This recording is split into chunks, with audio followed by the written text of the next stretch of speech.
students from around the world come to Pullman, they bring their views in the United States. These ideas can be changed or reinforced by the actions of the U.S. government and by individuals.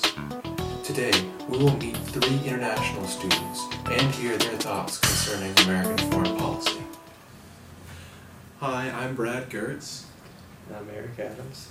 And we're interviewing Daniel Newman from Australia. And we're just wondering how you feel about American foreign policy.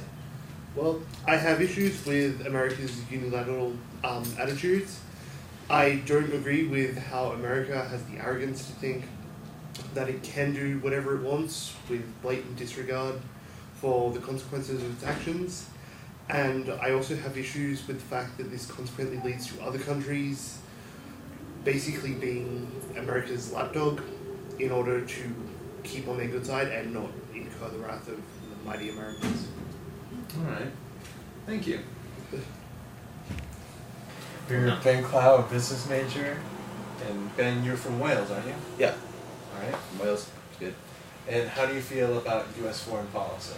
How I feel about U.S. foreign policy is, if you look at the U.S., it's very much it favours its own independence, and it feels that it can stand fairly well on its own. As part of that, when relating to other countries, it can often appear as quite obnoxious. It can appear as kind of not really caring what happens with the country, because they feel that they can make it on their own. So the way that relates is that when kind of they're communicating with other countries or trading with other countries, it makes it very hard to do so. If you look somewhere like the open trade market in say Europe, if you look at the EU, a lot of countries have kind of they've grouped together in order to allow free trade. They've put aside their kind of cultural differences, and to do that, it benefits obviously the public, benefits businesses as well. And it's just a whole better scenario. Whereas the United States, it's got a lot of countries fairly nearby it. If you look at, you've got Canada, you've got Cuba, you've got South America as well. And if they could work closely with those, I feel that would be a lot better and put aside their cultural differences. All right. And how about U.S. and UK relations? Well, obviously the US and the UK have been linked for a long time. We do have strong allies with you, and because of that, we kind of work closely with you. We've got good trade. If you take something like the Iraq War, we follow into the war with you guys.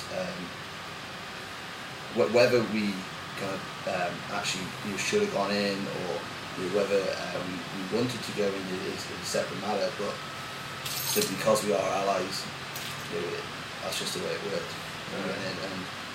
And a lot of people feel that we only really went in because otherwise we suffer heavily from trade as well, such as strong trade ally with us. All right. Thank you very much. No problem. I'm with Sarah, and she's from Bordeaux, France. And Sarah, how do you feel about American foreign policy? Well, I think that American people don't know much about what's going on in other countries.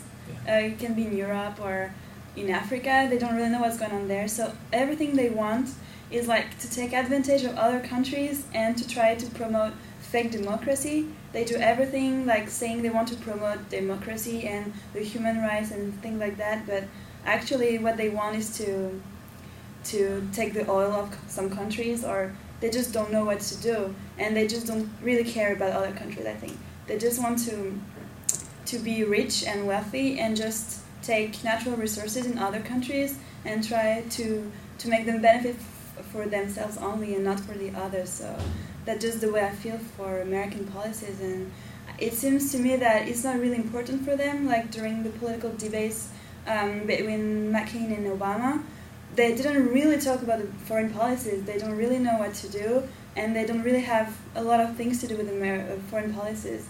They just talk about in-state policy. They don't really care about what's going on around them. That's the only thing I the only way I think about foreign policies. Thank you very much. You're welcome. Yeah, thank you.